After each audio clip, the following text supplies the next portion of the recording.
हरिपुर नामक एक छोटे से गांव में रामू नाम का एक चरवाहा रहता था। उसके पास ढेर सारी गायें थी। वो हर दिन अपनी गायों को चराने के लिए जंगल में लेके जाता। रामू के दो छोटी जुड़वा पुत्री थी। वो दोनों बिल्कुल हमशक्लें थी। उसके माता पिता और गाय के अलावा कोई भी उन्हें पहचान नहीं पाते थे कि कौन रिंकी है और कौन पिंकी है। सुमित्रा की दो पुत्रियां थी। वो इसीलिए ईर्ष्या करती थी और वो रामू के साथ हमेशा लड़ती रहती थी। ईश्वर ने हमें दो पुत्रियां दी, इसके अलावा तो पुत्र ही दिए होते तो ठीक रहता। मुझे पुत्रियां बिल्कुल पसंद नहीं है। आप ही संभालो अपनी पुत्रियों को।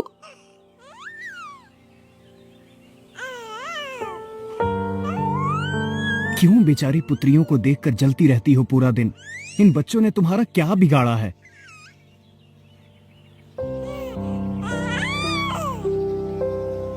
अरे मेरी उम्मीद पर पानी फेरा है। मुझे पुत्र चाहिए थे और ना चाहते हुए भी ये चुड़ैल आ गई। सारे दिन मेरा जान खाया जाती है। आप किसी एक को अपने साथ ले जाओ। मैं दोनों को नहीं पाल सकती। कान खोलकर सुन लो।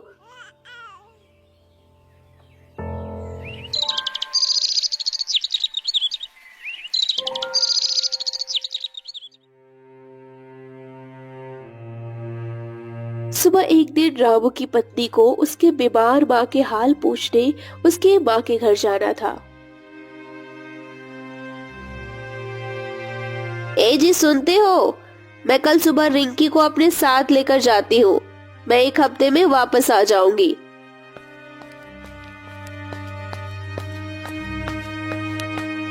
अरे हाँ भाग्यवान, ठीक है, तुम जाओ। मैं सब कुछ संभाल लूंगा और तुम जल्दी वापस आना। हाँ हाँ, क्यों नहीं, मुझे सब पता है। आप तो यही चाहते हैं ना कि दूर चली जाऊं और तुम्हें छुटकारा मिल जाए। अरे भाग्यवान, तुम हर बात को ऐसा क्यों सोचती हो? ठीक है, तुम्हें ऐसा लगता है तो मत जाओ।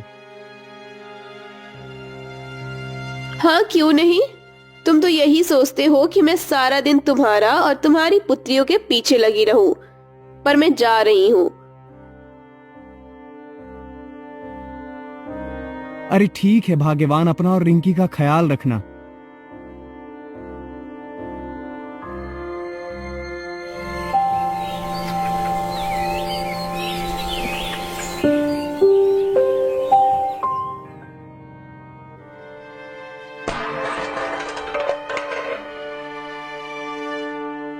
सुबह अगले दिन सुमित्रा सुबह सुबह जल्दी उठकर अपने सारे काम करने के बाद रिंकी को लेकर अपने माँ के घर चली जाती है।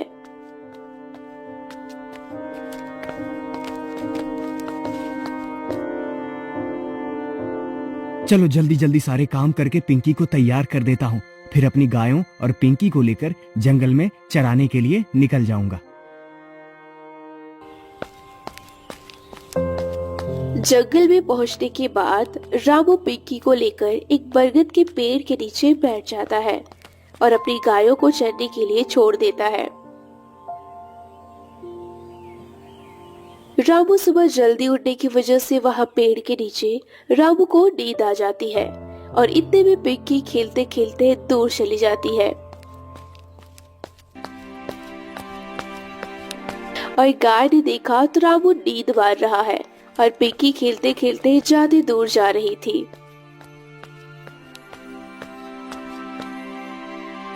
अरे देखो बहनों, चलो जल्दी हम सब पिंकी के पास जाते हैं, नहीं तो वो घने जंगल में उसे कोई हानि पहुंचा सकता है।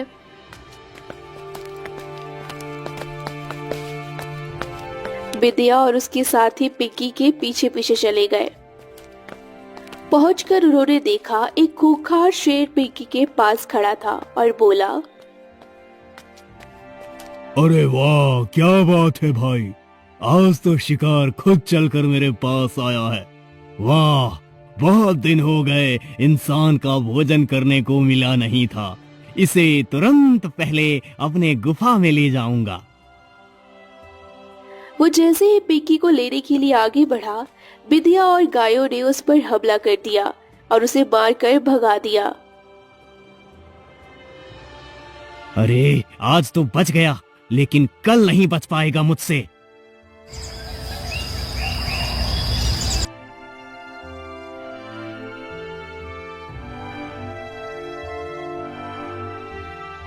सुबह दूसरे दिन भी वो पिंकी को ले जाने के प्रयास करते, परंतु इस बार भी वो असफल हो गया और दौड़ते दौड़ते बोलता है, अरे बस करो, कितना मारोगी, मुझे चलने लायक तो छोड़ दो। अरे रुको तो, अभी और मजा चखाते हैं। कहाँ भागते हो, रुको तो सही। अरे मुझे छोड़ दो, मैं फिर कभी नहीं वापस आऊंगा। और अगर फिर वापस आए शेर के बच्चे तो हम तुझे जिंदा नहीं छोड़ेंगे।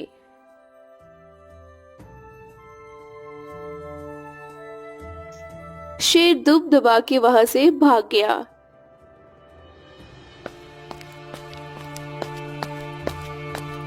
तुम्हें अब और ज्यादा ख्याल रखने की जरूरत है। और सभी लोग घर वापस चले आए।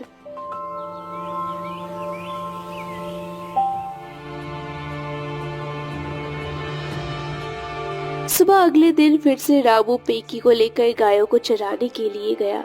थोड़ी देर बाद वो पिंकी के साथ बैठा था, तब अचानक जोरों की आंधी आई। अरे क्या हो रहा है, मुझे कुछ भी दिखाई नहीं देता। पिंकी, बिंदिया, तुम सब कहाँ हो? रामू ने अपने हाथों से सीता को खोजने की कोशिश की, परंतु उसे पिंकी नहीं मिली। आंधी काफी समय तक रहा। जब वो थोड़ा कम हुआ तो रामू ने देखा, अरे मेरी बेटी पिंकी कहाँ गई? और बिंदिया और सब गायें भी नहीं दिखाई दे रही है। सब कहाँ चले गए हैं? हे ईश्वर, सबकी मदद करना।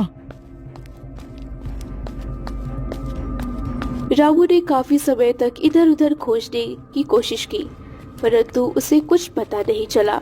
वो मायूस होकर घर वापस आ गया। फिर कुछ देर बाद उसने देखा तो उसकी बिंदिया को छोड़कर कुछ गाय वापस आ रही थी, परंतु बिंदिया और पिंकी नहीं थी। अरे आ गई मेरी गैया, परंतु तुम्हारे साथ बिंदिया और बेटी पिंकी नहीं आई। नहीं, हम तो बड़ी मुसीबत से यहाँ तक पहुँचे हैं। बहुत देर से यही सोच रहे थे पिंकी और बिंदिया कहाँ चली गई हैं। और अगले दिन ही सुमित्रा अपनी माँ के घर से वापस लौटते समय उसके मन में ख्याल आया कि क्यों ना मेरी रिंकी को इस जंगल में छोड़ दूं।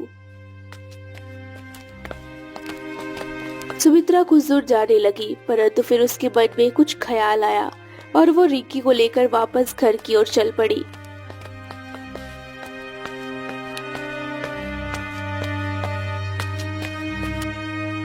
घर जाने के बाद उसने देखा तो रामू उदास होकर बैठा था। उसने पूछा,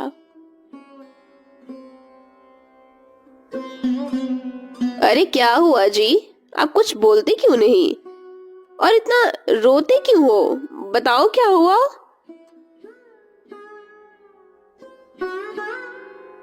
रामू रोते रोते हुए सारी बात सुमित्रा को बताता है।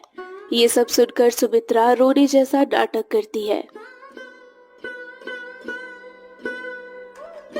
ए जी, रोइए मत, जो होना था हो गया, अब रोने से क्या होगा? सुमित्रा को तो जैसे पिंकी के गायब होने का थोड़ा भी फिक्र ही नहीं था। रामू ने कई सालों तक पिंकी और बिंदिया को खोजा, परंतु दोनों में से किसी का पता नहीं चला। रामू आसपास शहरों में भी खोजा, परंतु कुछ पता नहीं चला।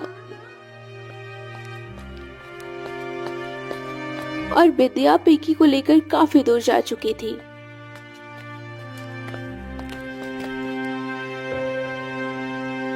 हे भगवान, क्या करूं? कुछ समझ नहीं आ रहा है। घर वापस कैसे जाऊं? जाने का रास्ता भी नहीं पता।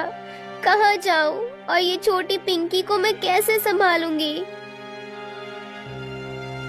बिंदिया बहुत मायूस हो गई थी कि वो एक सही जगह पर पिंकी को लेकर गई और उसके पास वही रहने लगी। कुछ ही दूरी पर एक बड़ा राज्य था। उसका राजा सूर्य सिंह बहुत नेक और दयालु राजा थे। परंतु उनकी कोई औलाद नहीं थी। उनकी पत्नी चंद्रलेखा को लोगों की बातें सुन सुनकर परेशान हो गई थी। महाराज, कब तक हम दोनों ऐसे निसंतान रहेंगे? क्या हमारी किस्मत में कोई औलाद नहीं लिखी है? क्या हम कोई बच्चा गोद नहीं ले सकते हैं महाराज? आप आज ही कोई बच्चे को गोद लेने के बारे में सोचिए, ताकि हम लोगों के तानों से हमेशा के लिए मुक्त हो जाएं। हाँ, तुम ठीक कहती हो रानी चंद्रलेखा।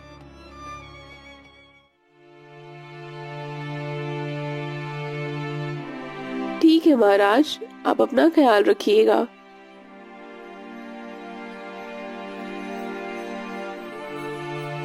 आप चिंता मत करिए रानी, मैं जल्द वापस लौटूंगा। राजा सूर्य सिंह रानी चंद्रलेखा का कहा हुआ वचन पूरा करने के लिए बच्चों की खोज में काफी दूर चले जाते हैं।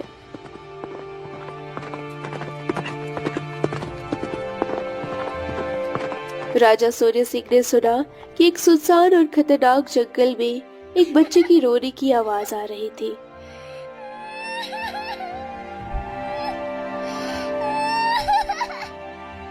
अरे, इस समय इस जगह पर बच्चे की आवाज कहां से आ रही है? राजा सूर्य सिंह महाराज अपने घोड़े से उतरे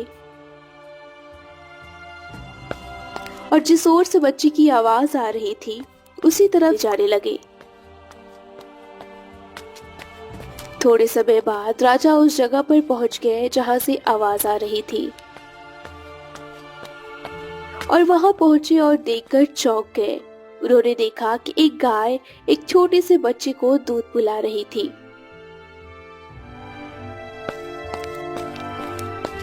राजा उनके पास गए और कहने लगे,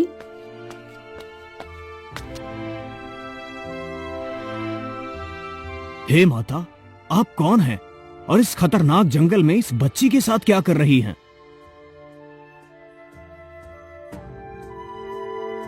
राजा सूर्य सिंह की बातें सुनकर विद्या को लगा कि ये कोई सही आदमी दिख रहा है। विद्या ने राजा को सारी बात बताई। आंधी आने की वजह से वो दोनों अपने घर वालों का साथ छूट गया और उन्हें घर लौटने का रास्ता भी नहीं पता है। विद्या राजा से पूछती है, परंतु आप कौन हैं? राजा ने विद्या को अपने बारे में सारी बात बताई और कहने लगी, आप कहो तो मैं इस छोटी बच्ची और आपको अपने साथ राजमहल में लिए चलता हूँ। इस शिशु को मेरी पुत्री की तरह रखूंगा और जब बड़ी हो जाएगी तो राजकुमारी बनाऊंगा और मैं आपको भी अपने साथ अपने राजमहल में पूरे ध्यान से रखूंगा।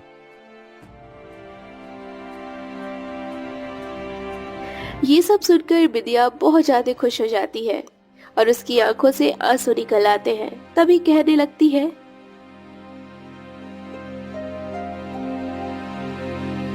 हे राजन, आज ईश्वर ने हमारे पास आपको भेजा है, नहीं तो मैं इस छोटी बच्ची को कितने दिन तक अपने पास रखती।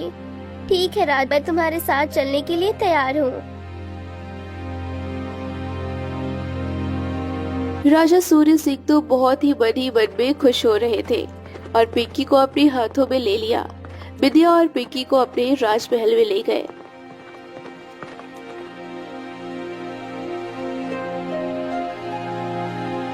चंद्रलेखा खड़ी होकर राजा की राह देख रही थी। जब वो राजमहल के पास पहुंचने लगे तो रानी चंद्रलेखा वहां दौड़ कर आ गई। अरे महाराज, आप आ गए। मैं कब से आपके आने की राह देख रही थी और आपके साथ ये बच्ची और गाय आपको कहां से मिल गए?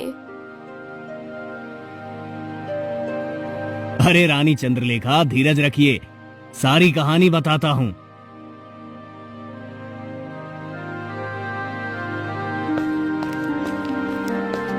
राजा ने अपने सैनिकों को बुलाया और विद्या गाय को महल में रहने का और खाने पीने की व्यवस्था करने का आदेश दिया। सैनिकों, ये गाय माता आज से हमारे परिवार का हिस्सा है और उनका अच्छे से ध्यान रखा जाए। राजा पिंकी को लेकर रानी चंद्रलेखा के साथ अपने कमरे में चले गए और बोले, रानी चंद्रलेखा, ये लो, पिंकी के रूप में आज हम दोनों को एक पुत्री मिल गई। भगवान ने हमारी प्रार्थना सुन ली और इसे हमारी पुत्री के रूप में भेज दिया। परंतु महाराज, ये पुत्री आपको कहाँ पड़ी मिली?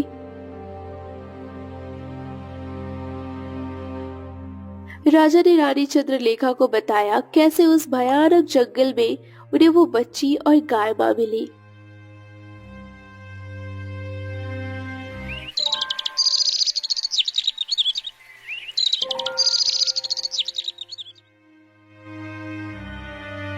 कुछ साल बाद पिंकी बड़ी हो गई थी और पड़ोसी के सभी राज्यों में उसके ही चर्चे होने लगे। पिंकी बहुत समझदार और नेक दिल की थी। पिंकी हर रोज बिटिया गाय से मिलने जाया करती थी और उसको खाने के लिए कुछ चारा भी ले जाया करती थी।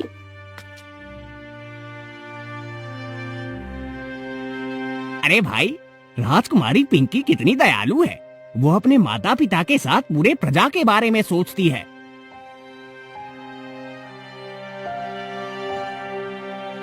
हाँ भाई, सही कहा तुमने। राजकुमारी पिंकी गांव में भ्रमण करने जाती है और सबका हाल चाल पूछती है। अगर किसी को कोई दिक्कत है तो वो मदद भी करती है। माँ, ये लो, आज मैं आपके लिए हरे हरे घास लेकर आई हूँ। बेटी पिंकी, तुम मेरा कितना ख्याल रखती हो। भगवान तुम्हें हमेशा सुखी रखे। ऐसा बोलकर बिटिया सोचने लगी, हे भगवान, पता नहीं रामू और सुमित्रा का पिंकी बिना क्या हाल हुआ होगा।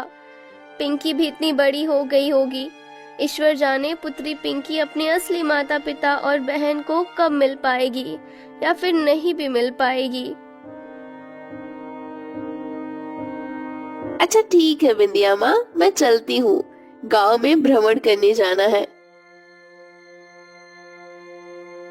पिंकी बेटी, आज मेरा घूमने का बहुत मन कर रहा है, तो मुझे भी अपने साथ ले चलो बेटी।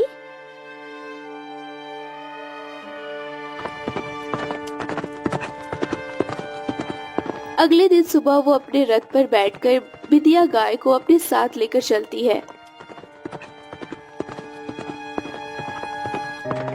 चलते चलते वो बहुत दूर एक खतरनाक जंगल के पास आ पहुंचती है। कितना हरा भरा जंगल है, बिटिया देखकर बहुत ज्यादा खुश हो गई। बेटी देखो ना, कितना सुंदर जगह है। तुम यहीं रुको, मैं थोड़ी देर बाद आती हूँ। तुम मेरा यहीं इंतजार करना। ठीक है, परंतु अब जल्दी लौट आना। मैं यहाँ बरगद के नीचे थोड़ी देर आराम करती हूँ। पिंकी पेड़ के नीचे थोड़ी देर आराम करने लगी, तब बिटिया जंगल के अंदर जाने लगती है। अरे अरे, आज मेरी पिंकी होती तो वो बिल्कुल रिंकी जितनी होती।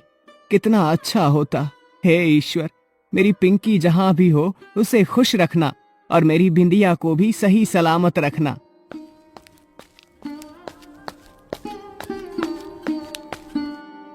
क्या बात है पिताजी, आप कुछ मायूस दिख रहे हैं। कभी कभी मुझे लगता है कि आप मुझसे कुछ छुपा रहे हैं। बताइए ना पिताजी, क्या बात है। अरे नहीं बेटी, ऐसी कोई बात नहीं है। बस वो हमारी बिंदिया गाय जो थी वो याद आ रही थी तो सोच में पड़ गया था। रामू हमेशा बिटिया की बात करके रिंकी की बातों को टाल देता। रामू ने रिंकी को कभी नहीं बताया कि उसकी एक हमशक्ल बहन भी थी।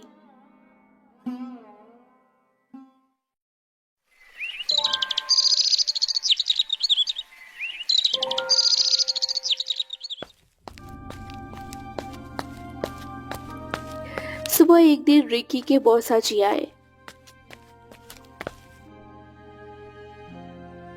और रिकी की माँ को कहने लगे,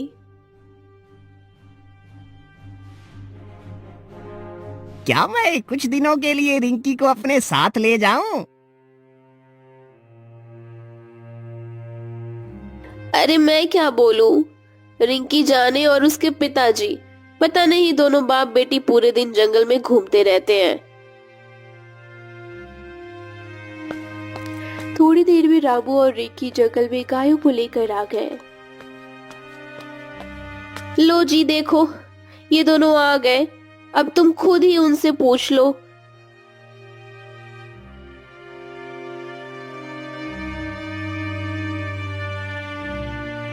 क्या मैं कुछ दिनों के लिए रिंकी को अपने साथ ले जाऊं? अरे नहीं भाई साहब, मैं रिंकी को नहीं भेज सकता। पिताजी, मुझे मौसा के घर जाने दीजिए ना, मैं जल्द घर लौट आऊंगी। ठीक है भाई साहब, हम कुछ ही दिनों में रिंकी को आपके पास सही सलामत पहुंचा देंगे, आपको घबराने की जरूरत नहीं है। ठीक है, जाओ बेटी, परंतु अपना ध्यान रखना और अकेले कहीं नहीं जाना।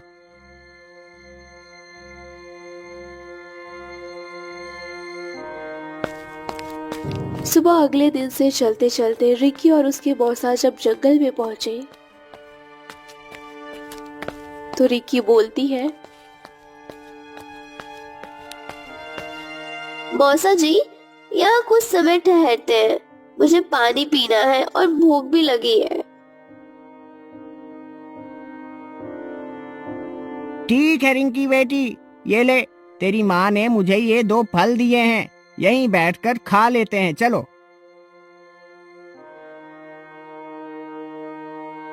दोनों वहां बैठकर फल खाने लगे।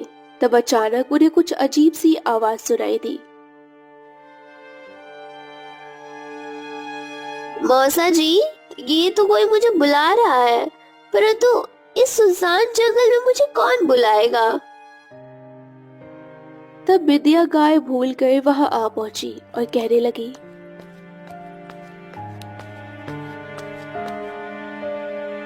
बेटी रिंकी, तू कैसी है? रामू और सुमित्रा कैसी हैं? मुझे तो उनके पास ले चल, बहुत जरूरी बात बतानी है उन्हें। रिकी को शीघ्र ही पता चल गया कि ये विद्या गाय है। अरे आप बिंदिया गाय हो ना? पिताजी हमेशा आपकी बातें करते रहते हैं, आपको देखकर वो बहुत ज्यादा खुश होंगे। चलो मैं आपको उनके पास ले जाती हूँ। तुरंत रिकी और उसके मौसा जी विद्या गाय को लेकर वापस अपने घर आ जाते हैं।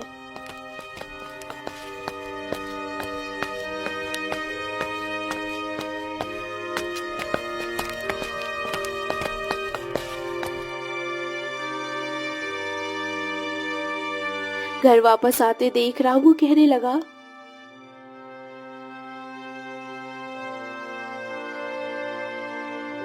अरे बेटी रिंकी, तुम लोग क्यों वापस आ गए घर? पिताजी देखिए किसे लाई हूँ। विद्या ने रामू को सारी बात बता दी और उसने कहा, पिंकी अभी जिंदा है और वो राजकुमारी बन चुकी है। क्या तुम सच कह रही हो बिंदिया? मेरी बेटी पिंकी राजकुमारी बन गई है क्या? ये सच है? अरे हमें, और क्या हम पिंकी से मिल सकते हैं? हाँ ठीक है, आप सभी को मिलवा देती हूँ। अरे सुना सुमित्रा, हमारी पुत्री पिंकी अभी भी जीवित है। अरे बेटी रिंकी, तुम्हारी बहन अभी जिंदा है। देखो सुमित्रा, तुम हर रोज अपनी पुत्रियों से जलती थी, आज देखो वो राजकुमारी बन गई है। ए जी, आप सही कह रहे थे, मेरी सोच गलत थी। हमें पुत्र और पुत्रियों में अंतर नहीं करना चाहिए। पुत्री रिंकी मुझे माफ कर दे, मैंने तेरे साथ भी बहुत बुरा किया है। क्या पिताजी, सच में मेरी हमशक्ल बहन है? तभी आप मुझसे नहीं बताते थे और दिन भर उदास रहा करते थे। पिताजी, मुझे भी बहन से मिलना है। अरे हाँ बेटी, हम सब एक साथ चलेंगे अपनी पुत्री पिंकी से मिलने। चलो बिंदिया, हमें हमारी बेटी पिंकी के पास ले चलो। और वहाँ पिंकी काफी समय तक बिंदिया माँ की राह देखकर उसे इधर उधर खोजने लगती है। अरे ये बिंदिया माँ कहाँ चली गई? शाम होने को आई, लगता है वो वापस राजमहल चली गई होगी। जाकर पता लगाती हूँ। पिंकी ने राजमहल आकर देखा तो बिंदिया गाय नहीं थी। उसने सैनिकों को उसे खोजने का आदेश दिया। इस तरह बिंदिया गाय और रामू, सुमित्रा और रिकी को महाराजा सूर्य सिंह और पिंकी से मिलवाने के लिए निकलते हैं। चलते चलते वो सब जंगल से जा रहे थे। थोड़ा समय विश्राम करने के लिए ठहर जाते हैं। तभी कहीं से वही खतरनाक शेर आता है जो रिकी को बचपन में खाने आया था। अरे ये तो वही कन्या है, आज मेरे हाथों से नहीं बच पाएगी। आज तो मैं इसको अपना शिकार बना लूंगा और बदला लेने का आज बढ़िया मौका है। ऐसा बोलकर वो रिकी को लेकर जाने लगता है। थोड़े समय जाने के बाद रिकी की आंख खुल गई। उसने देखा तो वो घबराकर जोर जोर से चिल्लाने लगी। बचाओ, मेरी सहायता करो, मुझे इस दुष्ट शेर से बचाओ। तभी उधर से एक राजकुमार जा रहा था।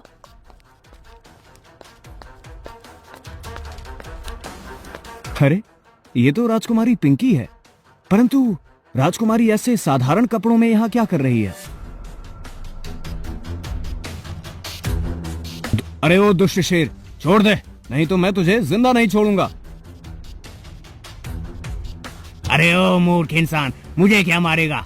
अच्छा होगा तू यहाँ से चले जा, वरना जान से हाथ धो बैठेगा।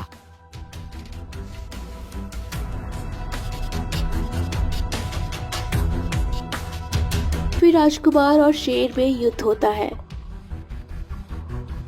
और राजकुमार शेर को मार देता है।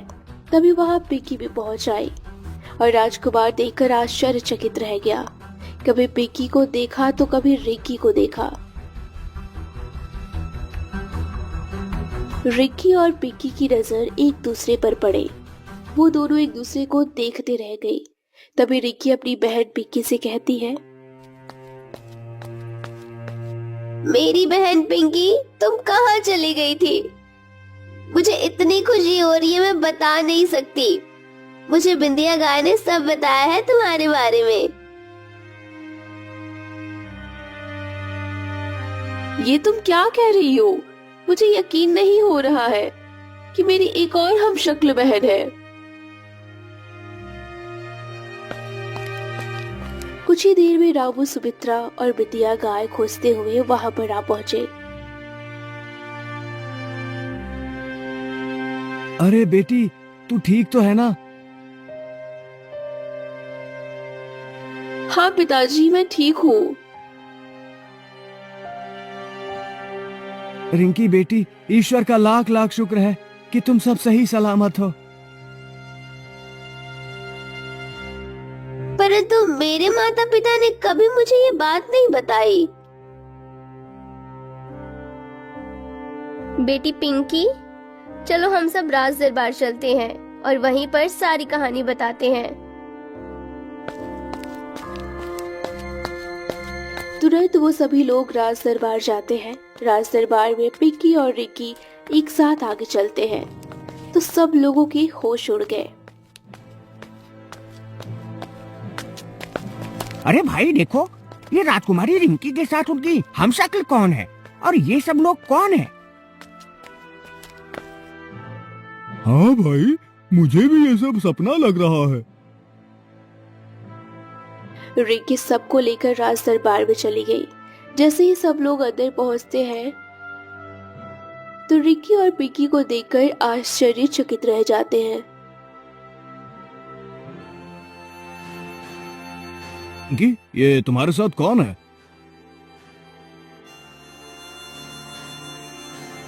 पिताजी, ये रिंकी की हमशक्ल बहन पिंकी है और ये उनके माता पिता है। राजा और रानी पहले तो ये सोचकर दुखी हो जाते हैं कि कहीं वो रिंकी को खो ना दे, परंतु बाद में राजा उनके स्वागत के लिए जाते हैं और रामू को गले लगा लेते हैं।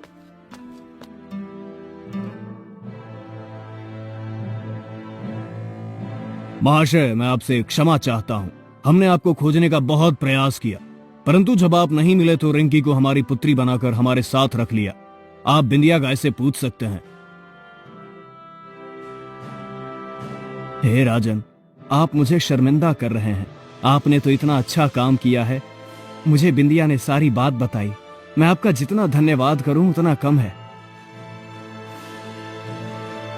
आज मैं पूरे राज्य में यह घोषणा करता हूं कि अब मेरी एक नहीं दो पुत्रियां हैं और दोनों पुत्रियों का नाम पिंकी और रिंकी है। इस तरह राजा सूर्य सिंह और उनकी दोनों पुत्रियों के साथ साथ उनके माता पिता और बिंदिया गाय राजमहल में खुशी खुशी अपना जीवन व्यतीत करने लगे।